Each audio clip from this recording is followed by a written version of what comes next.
Hi hello నమస్తే welcome to my channel భయ్. ఈ ఛానల్ కొత్తగా చూస్తున్నట్టయితే ముందుగా సబ్స్క్రైబ్ చేసుకోండి. అలాగే నేను చెప్పే సమాచారం అందరికీ షేర్ చేయండి భయ్య. అయితే ఈరోజు మన టాపిక్ వచ్చేసి మన జాక్ ట్రైలర్ అయితే వచ్చేసింది.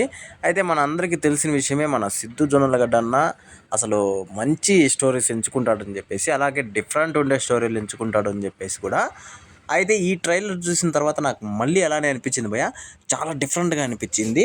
ఇంకోటి వచ్చేసి చాలా క్యారెక్టర్లు ప్లే చేశాడు ఈ సినిమాలో అన్న టైప్లో అనిపించింది భయ్య నాకు. అయితే నాకు ఈ ట్రైలర్లో బాగా నచ్చిండేది మన సిద్ధు అన్నతో పాటు హీరోయిన్ కూడా భయ్య, వైష్ణవి.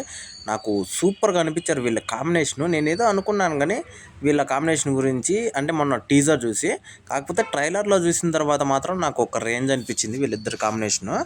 అది కూడా చాలా సింపుల్గా అనిపించింది. అయితే నాకు చాలా బాగా నచ్చింది భయ్య ట్రైలర్ అయితే.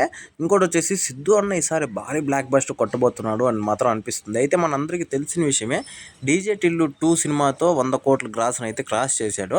అయితే ఈ సినిమాతో కూడా నాకు తెలిసినంత వరకు 100 కోట్ల పైనే క్రాస్ చేస్తాడని మాత్రం అనిపిస్తుంది. ఎక్కడ కూడా ఆయన మార్కు లేదు అనే విషయంలో మాత్రం లేనే లేదు. ఆయన మార్క్ మాత్రం ఖచ్చితంగా ఉంది సినిమాలో అని మాత్రం మనకి పర్టికులర్గా తెలుస్తుంది. అంటే ఎలా అంటే ఆయన మాటల్లో కావచ్చు, ఆయన బాడీ లాంగ్వేజ్ ఉంటుంది కదా, దాంట్లో కావచ్చు చాలా వరకు ఆయన మార్క్ అయితే కనిపించింది భయ్య. నాకు అది సూపర్ అనిపించింది.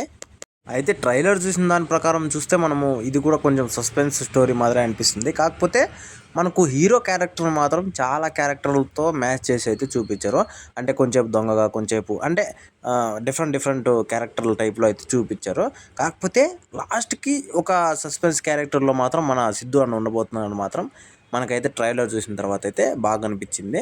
అయితే ఈ ట్రైలర్ మీకు ఎలా అనిపించిందో కింద కామెంట్లో తెలియజేసేయండి. మర్చిపోకుండా తప్పకుండా దయచేసి. అలాగే నేను చెప్పినట్లు వైష్ణవి గారి క్యారెక్టర్ ఎలా అనిపించిందో కూడా కింద కామెంట్లో తెలియజేయడమే, ఎందుకంటే నాకైతే సూపర్ అనిపించింది. అలాగే మీకు ఎలానే అనిపించింటే కింద కామెంట్లో తెలియజేసేయండి మర్చిపోకుండా.